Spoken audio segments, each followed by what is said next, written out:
চলমান উত্তেজনা চলছে ভারত পাকিস্তান সীমান্তে। দুই দেশের সেনাদের মধ্যে সংঘাত ও গোলাগুলির ঘটনা উঠে আসছে গণমাধ্যমগুলোতে। শঙ্কা ভেসে বেড়াচ্ছে সামাজিক যোগাযোগ মাধ্যমগুলোর তথ্যেও। স্পর্শকাতর ইস্যু নিয়ে তেমন কোনো তথ্য দিচ্ছে না ভারত সরকার। তবে চীনের সাথে লাদাখ সীমান্তে চলমান উত্তেজনার মধ্যেই পাকিস্তানের সাথে সংঘাতের এসব ঘটনা ভারতকে ভঙ্গুর পরিস্থিতিতে এনে দাঁড় করিয়েছে।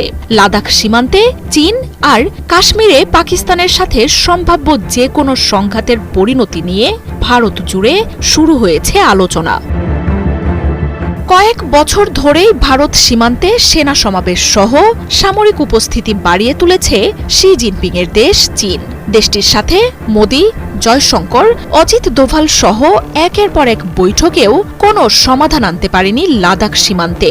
মাঝে একবার সীমান্ত থেকে চীন সেনা সরিয়ে নেবে বলে ঘোষণা দেয় ভারত সরকার। তবে গণমাধ্যমগুলো জানায়, ক্যামেরায় ওয়াও, স্টাইল দেখাও, Xenon X21 পারলে ঠেকাও। সেনা তো কমায়নি, উল্টো লাদাখ সীমান্তে লাখো সেনা সমাবেশ করেছে চীন। ভারত সীমান্ত ঘেঁষে গড়ে তুলেছে সামরিক স্থাপনা। সম্ভাব্য যুদ্ধের সব প্রস্তুতি ও প্রশিক্ষণও নিয়ে রেখেছে চীনা বাহিনী।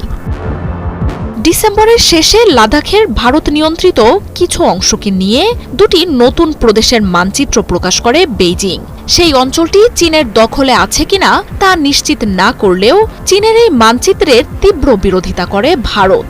এর মধ্যেই চলতি মাসেই ভারতের বিরোধী দলীয় নেতা রাহুল গান্ধী পার্লামেন্টে এক বিস্ফোরক মন্তব্য করে বসেন। জানান, ভারতের ৪,০০০ কিলোমিটার ভূমি দখলে নিয়েছে চীন।